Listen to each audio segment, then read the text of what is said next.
नमस्कार दोस्तों, मैं CA Manoj Jain. Friends, GST के सेक्शन या प्रोविजंस को अगर आपको अच्छे से समझना है तो उनकी लिंकिंग केस लॉ या एडवांस रूलिंग जो जीएसटी में आई है उसके साथ किया जाए तो उसको अच्छे से समझा जा सकता है। और दूसरा सबसे इम्पोर्टेंट बेनिफिट जो मुझे समझ में आता है, बाकी के अदर प्रोविजंस को भी आप लिंकअप कर सकते हो। तो आज के वीडियो में हम देखेंगे एक्सपोर्ट ऑफ सर्विस डेफिनेशन। इसको हम एक एडवांस रूलिंग के साथ में लिंकअप करेंगे और इन प्रैक्टिकलिटी समझेंगे कि एक्सपोर्ट ऑफ सर्विसेज कैसे कंसीडर की जाती है। सेक्शन 2 सबसेक्शन 6 5 कंडीशंस देता है कि ये 5 कंडीशन फुलफिल होने पर आपकी जो एक्टिविटी है एक्सपोर्ट ऑफ सर्विसेज मानी जाएगी। फ्रेंड्स, सबसे इंटरेस्टिंग पॉइंट, ये 5 कंडीशन फुलफिल होने के बाद भी इस रूलिंग ने ये सर्विसेज एक्सपोर्ट ऑफ सर्विसेज नहीं दी है। क्यों नहीं दिया, वीडियो के अंत तक आपको पता चल जाएगा। तो पहली कंडीशन होती है एक्सपोर्ट ऑफ सर्विसेज के लिए कि जो सप्लायर है वो इंडिया में लोकेटेड होना चाहिए। तो अगर मैं रूलिंग की बात करूं तो इसमें जो एपिलेंट था उसकी एक आर&डी यूनिट थी। इसमें वो रिसर्च एंड डेवलपमेंट करता था और ये यूनिट जो है वो आपकी इंडिया के अंदर ही थी। तो पहली कंडीशन उसकी फुलफिल हो रही है एक्सपोर्ट ऑफ सर्विस की डेफिनेशन के हिसाब से। दूसरी कंडीशन जो थी कि इस सप्लायर के जो रेसिपिएंट है वो लोकेटेड होने चाहिए आउटसाइड ऑफ इंडिया में। तो ये जो भी एक्टिविटी करता था वो एक्टिविटी करता था आउटसाइड इंडियन एंटिटी के लिए। जो भी आर&डी एक्टिविटी करता था उसके प्रोडक्ट सैंपल्स और गुड्स जो है वो फॉरेन एंटिटी के द्वारा ही सेंड किए जाते थे, जिससे कि वो डिटेल रिपोर्ट जो एप्लीकेंट है वो फॉरेन एंटिटीज को देता था। यहाँ पे मैंने product sample goods send by the foreign entities को हाईलाइट किया है। डेफिनेशन में अगर देखा जाए तो सिंपल ये बात बोलते हैं कि recipient of service located outside India. तो यहाँ पर फॉरेन एंटिटी है तो जो इसका रेसिपिएंट है वो आउटसाइड इंडिया में बैठा हुआ है। दूसरी कंडीशन भी फुलफिल हो गई। तीसरी कंडीशन आती है the place of supply of service is outside of India. ये एक सबसे इंपॉर्टेंट पॉइंट है और इसी में हम लोग सबसे ज्यादा गलती करते हैं। तो एडवांस रूलिंग के हिसाब से जो अपीलेंट ने बोला कि वो जो भी टेस्ट करता है प्रोडक्ट जो कि सेंड किए जाते हैं फॉरेन रेसिपिएंट के द्वारा, उन पर development, engineering service, benchmark testing, feasibility studies, analysing data, target, designing the product, market prototypes, verifying and validating the process, ये सब कुछ करने के बाद में जो भी रिजल्ट आता है और जो भी फाइंडिंग होती है वो फॉरेन कंपनी को प्रोवाइड करा दिया जाता है।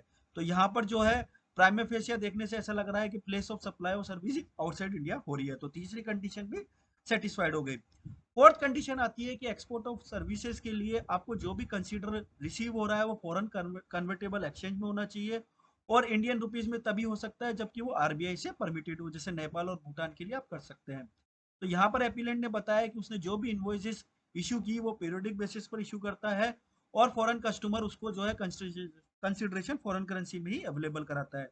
करंटली ये लोग क्या करते हैं कि जो इनवॉइस रेस करते हैं वो इंक्लूसिव और आईजीएसटी रेस करते हैं at the rate of 18% on the taxable value, और इसको जो है फिर वो गवर्नमेंट को दे देते हैं और एक्सपोर्ट ऑफ सर्विसेज के हिसाब से जीरो रेटेड मान के उसको रिफंड क्लेम कर लेते हैं। पांचवी कंडीशन होती है कि जो सप्लायर और सर्विस है और रेसिपिएंट और सर्विस है वो एस्टेब्लिशमेंट नहीं होना चाहिए डिस्टिंक्ट पर्सन का, जिसको कि एक्सप्लेन किया हुआ है 1 सेक्शन 8 में। तो यहाँ पर भी अपीलेंट ने बोला है कि जो रेसिपिएंट ऑफ सर्विस है इसमें फॉरेन कंपनी है वो मियरली एस्टेब्लिशमेंट नहीं है। तो पांचों कंडीशन जो है इन्होंने सेटिस्फाई कर दी। इसके बाद में जो व्यू आता है अपीलेंट का वो ये होता है कि जो ये सर्विसेज प्रोवाइड करा रहे हैं वो एक्सपोर्ट ऑफ सर्विस की डेफिनेशन में है। इस तरीके से ये एग्जेम्प्ट हो गए टैक्स लाइबिलिटी की आईजीएसटी एक्ट के अंदर। और जो आर&डी सर्विसेज है वो सेक्शन 16 में आ गई है, जिससे जीरो रेटेड सप्लाई का बेनिफिट इनको मिलने लग गया है। ये व्यू था एपिलेंट का, क्योंकि एक्सपोर्ट ऑफ सर्विसेज की डेफिनेशन के हिसाब से उसने सारी कंडीशन फुलफिल कर दी है। फ्रेंड्स, अब बात आती है एडवांस रूलिंग की फाइंडिंग। जैसे मैंने आपको हाईलाइट किया था कि जो गुड्स है जो फिजिकल अवेलेबल होते हैं एपिलेंट के पास में वो फॉरेन एंटिटी के द्वारा प्रोवाइड किए जाते हैं। फ्रेंड्स, जब ये फॉरेन एंटिटी इन गुड्स को प्रोवाइड कराती है एपिलेंट को तो वो एपिलेंट उन पर अपनी टेस्ट करता है, आर&डी एक्टिविटी करता है और अपनी रिजल्ट जो है रेसिपिएंट ऑफ सर्विसेज को देता है। पॉइंट यहीं पर आता है कि इस सिचुएशन को कवर किया गया है section 13 subsection 3 subsection A of IGST act. Section 13 subsection 3 subsection A बोलता है कि place of supply of the following service the location where the service are actually performed. The place of supply of the following service shall be location where the service are actually performed. जो हम point number 3 देख के आए थे कि place of supply outside India होना चाहिए। Goods आ रहे हैं इंडिया के अंदर, गुड्स कौन प्रोवाइड करा रहा है, फॉरेन एंटिटी। गुड्स पे जो टेस्टिंग हो रही है वो इंडिया के अंदर हो रही है। तो इसके अंदर जो रूलिंग का फाइंडिंग आया वो ये आया कि क्योंकि गुड्स के ऊपर सर्विसेज दी जा रही है और वो सर्विसेज इंडिया में है, तो यहाँ पर प्लेस ऑफ सप्लाई भी इंडिया के अंदर ही होगा। फर्दर उन्होंने बोला कि location of the appellant as the service provided by the appellant is the form of R&D activity undertaken on the sample goods provided by the recipient. The same sample goods have to be made physically available by the recipient to the applicant in order to enable the applicant to provide service.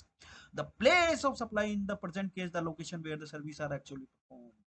तो advance ruling की finding थी कि इस case में जो services है वो merit के बेसिस कवर नहीं होंगी और सेक्शन 13(2) में देखा जाएगा, और जो सर्विसेज है वो लाइबल होगी CGST SGST।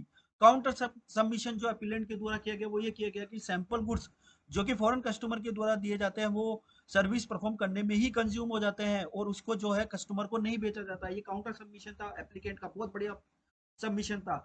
फ्रेंड्स, बात यहीं पे खत्म नहीं होती है। बात खत्म क्या होती है कि जो फैक्ट्स थे, फैक्ट्स ऑफ केस एप्लीकेंट ने गलत बताए, फैक्चुअल चेंजेस उन्होंने किया है अथॉरिटी ऑफ एडवांस रूलिंग के सामने। वो क्या था, उन्होंने बोला कि ये जो गुड्स और सैंपल है जिस पर R&D होती है वो एक्चुअल में फॉरेन एंटिटी के द्वारा नहीं सप्लाई किए जाते हैं, ये मैन्युफैक्चर किए जाते हैं इंडिया के अंदर, इंडियन अपीलेंट के अंदर। इंडियन जो अपीलेंट है उसके द्वारा ही मैन्युफैक्चर किए जाते हैं और वो जो सर्विसेज टेस्टिंग जो परफॉर्म करते हैं उसमें कंज्यूम हो जाते हैं और ये किसी भी कंडीशन में फॉरेन एंटिटी को नहीं दिए जाते हैं। फ्रेंड्स, अगर हम पहली कंडीशन समझे तो इन्होंने क्या गलती कर दी थी, गुड्स जो सप्लाई है वो फॉरेन एंटिटी के द्वारा किए जाते हैं। अगर वैसा केसेस है तो because section 13 subsection 3 subsection A picture में आ जाता है और place of supply with in India हो जाएगी और ये जो एक्टिविटी है आपकी एक्सपोर्ट ऑफ सर्विसेज से बाहर निकल जाएगी। अगर फैक्चुअल चेंजेस है कि गुड्स मैन्युफैक्चर किए जाते हैं इंडिया के अंदर ही, उस पर परफॉर्म किया जाता है, उस पर एक्टिविटी की जाती है, देन डिटेल जो सबमिशन है फॉरेन एंटिटी को भेज जाती है, तो हो सकता है कि ये जो एक्टिविटी एक्सपोर्ट ऑफ सर्विसेज में आ जाए। फ्रेंड्स, इससे हमको क्या समझ में आया कि ओनली डेफिनेशन रीड करने से हम ये अज्यूम नहीं कर सकते कि एक एक्टिविटी एक्सपोर्ट ऑफ सर्विस है या नहीं है। हमको IGST एक्ट के बाकी के सारे प्रोविजंस को साथ में लेके चलना पड़ेगा, समझना पड़ेगा, तभी हम करेक्ट आइडेंटिफाई कर पाएंगे अपनी एक्टिविटीज को। करेक्ट प्लेस ऑफ सप्लाई जो है वो हमें आइडेंटिफाई होगी, उसी के बेसिस पर हमको जो है अपनी एक्टिविटी को डिफाइन कर सकते हैं। फ्रेंड्स, ऐसे वीडियो मैं लेके आता रहूंगा। मेरी कोशिश रहेगी कि हर एक सेक्शन के ऊपर किसी भी केस लो या एडवांस रूलिंग की जो भी एडवांस रूलिंग आई है उसके साथ में उसका लिंकअप किया जाए और एक डेफिनेशन को उठा के उसके प्रोविजन जो है साथ में उनको भी कंबाइन करके हम समझ सके। तो वीडियो अगर अच्छा लगा तो लाइक शेयर एंड सब्सक्राइब करना ना भूले। टिल देन, जय हिंद, जय भारत, धन्यवाद।